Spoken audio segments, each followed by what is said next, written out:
Welcome to Ag in Action Learning with Pigs. This program is put on by the Iowa Agriculture Literacy Foundation in partnership with the Iowa Pork Producers. And so the Iowa Agriculture Literacy Foundation, we're a nonprofit foundation that really wants to help educate our youth about agriculture. And so that's why you're all here today, to learn about agriculture and to learn about pigs. So I'm so excited to have you here today. And so today our focus is, like I said, about pigs. And just a few things as we get started here today. We're going to be utilizing some different features. So today we're going to be utilizing what's called the Q&A. Engage us in questions about our pigs and pork industry here in Iowa and sometimes in other places too. So what I'd like to do is we're actually going to test out a poll right now. Questions have two options for answers. The first answer is a truth. So is what is being asked true? So we're going to have all these statements, and is that a true statement? The other option is hogwash. Now, hogwash means that it's not true, and it's just plain old baloney. Someone's trying to pull your leg. So we're going to either answer truth or hogwash, right? So let's try one out here. Most pigs are raised in temperature-controlled barns, all right? Is that truth or is that hogwash?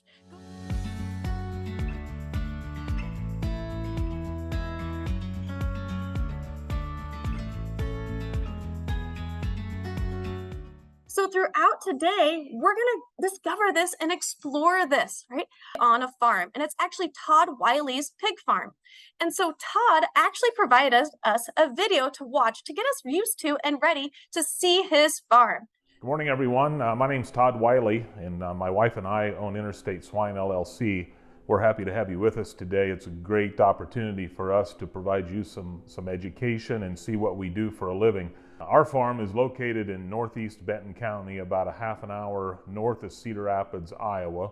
And in this facility, we have 2,000 sows. A sow is a female pig that has babies.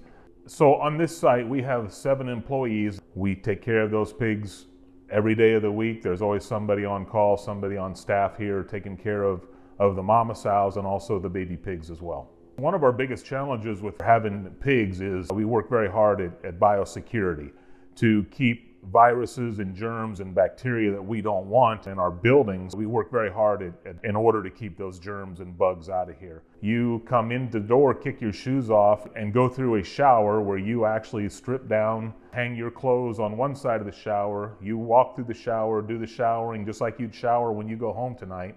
And then you put on our clothes and boots and coveralls for you to actually do your work in. When we actually go into the production areas, into the pig rooms, we then put on our coveralls and slide into our boots as we step out the door. Just another barrier or another opportunity for us to leave things that we don't want our pigs to be exposed to. We leave those things behind. We do manufacture our own feed here on the farm. The corn that I raise is actually sold back to our hog operation to be utilized in our hog rations for feed. And a ration is the feed that those pigs eat. The rations are made up predominantly of ground corn, ground soybeans, and vitamins and minerals. Our feed mill is in operation 5 days out of the week. And one of the benefits to having your own feed mill, if you happen to have a group of pigs that's eating more than you prefer or that you know about, you can mix a batch of feed on Saturday and Sunday and get it delivered so those pigs aren't hungry.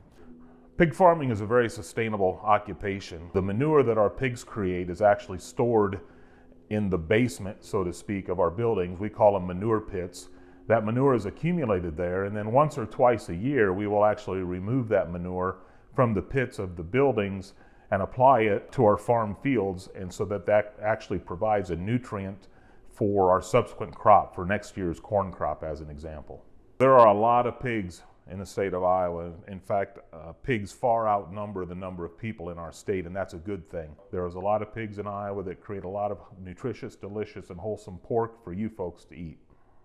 We're looking forward to getting inside the farrowing room so you folks can see what's going on in there with our mama sows and our baby pigs and all the systems that we use to feed and to ventilate and to make sure that the temperature in those rooms is as close to ideal as we can possibly make it. So come on in. So like I said, we're going to be exploring Todd's farm today. And so, you know what? Let's go ahead. Let's join on in. So we're going to be seeing Alex and Todd. Hi, Alex. Hi, Todd. Hi, everyone. My name is Alex, and I'm here with Todd Wiley, our pig farmer from Benton County, Iowa. And we are actually on Todd's pig farm today. So Todd, can you tell us a little bit about yourself and how you got started pig farming? You bet. So I started actually farming pigs when I was 9 years old as a part of a 4-H project, and I continued that through high school and FFA. I went away to school, to college for a few years, and then I got a job for a couple of years. But ultimately, I wanted to come back and be a part of our family farm operation. And for me, pigs were the obvious choice in terms of what part of agriculture that I wanted to be a part of. That's really awesome. So today we are in one of Todd's farrowing rooms. And so Todd, can you tell us a little bit about what that means? Yeah, so a farrowing room is actually where we bring our mothers, our sows, if you will, that come and they actually go through the parturition process, or the act of actually having their piglets, which is called farrowing. And they do that in this room. We have like 15 rooms just like this one. And so the sows come in 3 to 5 days prior to the time that they're due to actually have their babies. And we are very interested in the well-being of the sow and the well-being of the pigs. So most all the farrowings, or most all the mothers, are attended to while they're actually in the process of giving birth to the piglets. And so we work diligently to control the environment so that everybody has a zone that they like. For example, you can see the heat lamps. The pigs are attracted to the light, and they're also attracted to the rubber mat that they're laying on. And the idea is to get the pigs out from under their mothers so that they don't run the risk of being crushed. Most of these sows have 13 to 15 pigs on them. And so that's a lot of mouths for mama to keep track of. And so what we can do to keep those pigs away from her, out from under her, is really a benefit to the piglets for sure. So, and that's why they're in a somewhat restricted environment. So as you guys can see, we're in a barn today. So why are pigs raised here in the barn as opposed to outside? Yeah. So in Iowa, you know that it gets 20 below and it gets 100, 105 degrees, and those weather extremes are really difficult for everybody, and especially piglets. For example, we had a fair amount of rain here last night. If these pigs were outdoors in the environment, the reality is that they would not have survived last night. And so we put the pigs into barns and provide a space for them where we can tend to their needs in the best way. Not only the needs of the piglet, but the needs of mama sow as well. So it keeps them, you saw the sanitation piece, it keeps us in a position where we can have more control over bacteria and viruses and problems that we really don't want to have in here, all for the benefit of the pig. So can you tell us a little bit about why our pigs are in these crates and why the piglets are not in with the mom? Yeah, so in the first 48 hours of life, actually, there is a great risk that mama will not be able to keep track of all her pigs, and she may lay down and actually lay on one and cause its suffocation, basically. And so that's why we restrict mom and her movement, so we can do that. And if you look at these bars, some sows will naturally just want to flop down when they lay. The bars on these farrowing stalls require her to lay down basically straight down and then roll over on her side, so that it exposes her udder and the nipples so that the piglets can take nourishment. That's really interesting. And so I hear a fan running. And so what does that fan do? Ventilation is very important. And on the 20-degree below zero days, we don't have too much trouble keeping it warm in here because we have supplemental heaters, and that's not a problem.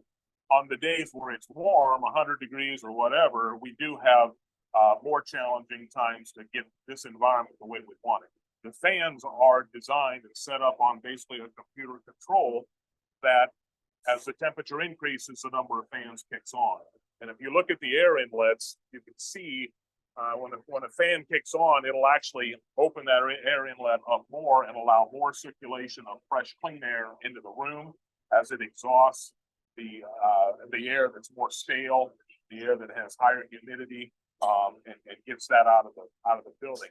Actually, the east end wall of this building is open, and that air comes up through a cool cell, which some people call a swamp cooler. It cools that air as it goes up into the attic, and then the fans draw it down to these air inlets. It's a very effective way to keep our sows as comfortable as we can in the heat of the summer. Yeah, so we're always having cool, comfortable barns that have fresh air. That's awesome. And thank you for giving us an overview of where we're going to be seeing today. And so we're going to turn it back to you guys for a couple questions and maybe some polls. Awesome. Thanks, Alex. And thank you so much, Todd, for telling us about your building. It's so interesting to see all of these different stalls and like how you actually are taking care of each of these different sows. And so as a reminder, everybody, a sow is a female pig and she gives birth to piglets. So those are those baby pigs. And so we do have a few questions. And this is one from the video that we showed. And one of those questions is, how many acres of corn do you have? That's a really great question. One of the questions we had was, how many acres of corn do you have on your farm? We farm about 550 acres of corn, but that's only about 20 to 25% of the corn that we need to feed our pigs in our farming operations. So we buy a lot of corn from neighbors and from other businesses of the area. Awesome. So about 550 acres of corn. That's a lot of corn. That is a lot of corn. Remember, everybody, an acre of corn is about one football field. So if you could imagine 500 football fields of corn. And Todd said that in order to take care of his pigs, he also has to get even more feed. Another question that we have is that how many sows are in this barn that you have today? So another question is, how many sows do we have in the barn that we're in today? So in this particular room, there are 24 sows and litters. And like I think I indicated earlier, we have 15 of these rooms and they cycle about every 28 days. And so you come back a month from now, there'll be a new set of sows and a new set of piglets in this one. Awesome. So a lot of sows in our barn. So in the room we're in today, just as a reminder, we have 24 sows. 24 sows. That seems like a lot. And you said there's even more. So we're going to learn even more about these sows and how they take care of their piglets and how many piglets they actually have. But let's get started here with looking into that by doing a poll. So tell me, is this truth or hogwash? Female hogs called sows are pregnant for 3 months, 3 weeks, and 3 days before giving birth. 3 months, 3 weeks, and 3 days before giving birth. Is that truth or is that hogwash? How long are they pregnant for?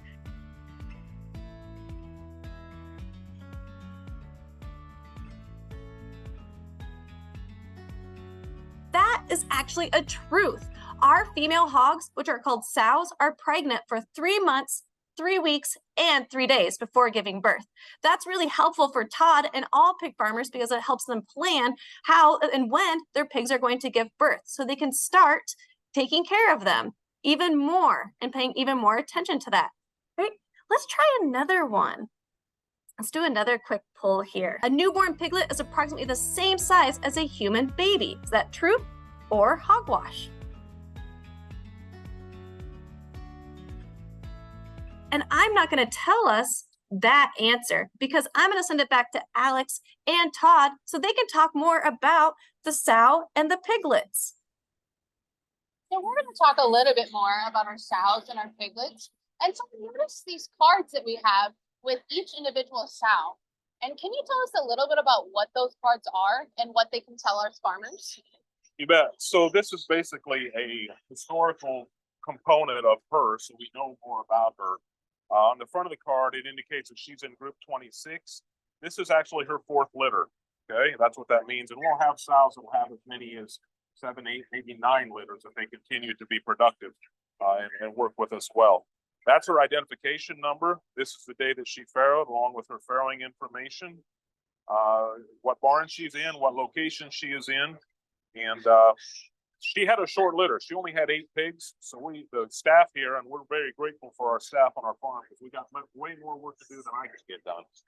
The staff put 5 more pigs on her from a sow that likely had 19 or 20 pigs. And so they even those pigs out. On this side of the card is a record of her feed intake. The feeders are adjustable, so we can monitor and have control over how much feed they get. The feed drop system works and drops automatically 4 times a day. On the back side of her card is her history, what her genetics are, what she was mated to, everything about her in terms of how many pigs she had in previous litters, how many pigs she weaned in those litters, if she conceived again right away, or if she didn't. So everything that we need to know about her is right here. This is a supplemental card, and because this room just failed in the last few days, supplemental cards are still here. It's basically a record of when she was checked by our staff, and to find out, okay, at 7 o'clock, she had 5 born alive, 7:46, 9 o'clock. And so if she's not progressing at a pace that they think is appropriate, then they can intervene. Awesome. So as you guys can see, our sows and our piglets are receiving a lot of individual care to make sure they're as healthy as possible. And so you said she had 8 piglets for herself, and then you added some, but how much do those piglets weigh when they're born? Typically, pigs will weigh between 2.5 and 3 pounds each. You'll have smaller pigs. Fact is, there's one little fellow there that didn't make that weight, but we have confidence based upon his activity level that he'll be all right. 2.5 to 3 pounds would be ideal. In 10 days, or rather in 18, 19 days, we take them out of here and they'll weigh 13, 14 pounds. So that's really cool. So if we think about our poll, it was actually true that piglets weigh 2.5 pounds when they're born. And so we talked a little bit about how the sows get their feed, but can you tell us what they eat and how much they eat in a day? You bet. So sow feed, and this is called lactation feed, right? Because these are mamas with babies. They're making milk for nourishment for their piglets. And so this sow feed contains corn, soybean meal, vegetable oil, which is high in energy, along with vitamins and minerals and other various supplements that are minimal. But so our hope is that in a few days, when she's eating and these pigs are really requiring a lot of milk, our hope is that this will drop 6 pounds 4 times a day. So we get her to eat 24 pounds of feed. These sows are genetically very capable of producing milk, and we need to make sure that we supply them the nutrients that they need to get there, along with adequate water, clean fresh water, for the benefit of their litter and the benefit of themselves as well. And so with these feeders, are the sows able to eat whenever they want throughout the day? So if there is residual feed left in the feeder, it's available to them all the time. And our staff members are instructed or coached to be right on the edge, right? We don't want a bunch of stale feed in the feeder because she'll eventually refuse to consume that. But we want a lot of fresh feed, and we want her to consume it all. And if she's consuming it all, we're going to give her more, right? She's so hungry. Awesome. So 24 pounds of feed a day. That's a lot of food. And so the sows are going to need some water to drink. So how do they get their water? All the rooms are plumbed with water, and actually they're plumbed with 2 different water systems. So this water system allows her to access water through this nipple, and all the access to water. Look at that! All the access to water is through that nipple for her, with a good flow rate, so that she can consume as much water as she needs. Because she will only stand there and suck on that nipple for so long, right? And then she'll get fatigued and she'll quit doing it. We want her to get the right amount of water within a certain number of minutes or seconds. That's really interesting. So with our sows having the ability to eat through most of the day and drink their water, I've noticed it's really clean in the barn. Yeah. And so how do you manage that waste and make sure that the barn stays clean? Right. So we want this barn to be sanitized before a new group of mama sows comes into Farrah, right? We want to provide those piglets as sanitary of an environment as we can. So at the end of every group, when the sows are removed and the piglets are sent off to the next space, we come in here, and the second component of the watering system is the soaker lines. And if you look, this soaker line actually emits a spray, and when this barn is empty, when this room is empty, that they will actually soak the room so that it's soaked up and ready to wash. It'll wash a lot easier. Okay. After that, the manure is actually, you can see the floors are porous. We have rubber mats for the benefit of the pigs, but the floors are porous, and so the waste or the excrement actually falls through to the basement, actually falls through into a pit where we collect that manure, and then we will pump that manure out twice a year, apply it to our farm fields for the subsequent crop. Awesome. And so we've covered a lot in the barn. So we want to ask you guys if you have any questions for Todd to answer. Absolutely. We have so many questions that are coming in. And so one of our questions is, do you ever name your piglets? And how do you keep track of them? So one of the questions is if you ever name your piglets or how you keep track of them. Yeah, so we don't name our piglets. The sows are identified, like we talked about before, with an ID number. And so that ID, it goes with their card, and that card goes with them everywhere. We don't name our sows, but we do know a lot about them. And so that's how we approach identifying and keeping track of them. Yeah, so if we think about it, look at how many piglets we have. It would be really hard to keep track of all their names, wouldn't it? It really would. And I mean, can you imagine how many times can you name someone Sam or Charlie, right? Absolutely. Another question we had is, looking around here, there's a lot of the same color piglets, but why do we sometimes see piglets that are different colors? So one of our questions is that we look around and we see a lot of piglets that are the same color, but why do we sometimes see piglets that are different colors? Yeah. So genetically the dominant color for pigs is white, and that's why everything you've seen here so far today is white. We will on occasion have red pigs, but that's all dependent upon their genetic makeup. Our sows are of two different breeds that both happen to be white breeds. The father of these piglets is actually a red pig, but because white's dominant, when the pigs are conceived and when they give birth, they all end up white, assuming that our genetic lines are pure. Now, sometimes our genetic lines aren't pure, and you end up with black, and it's like, where did that come from?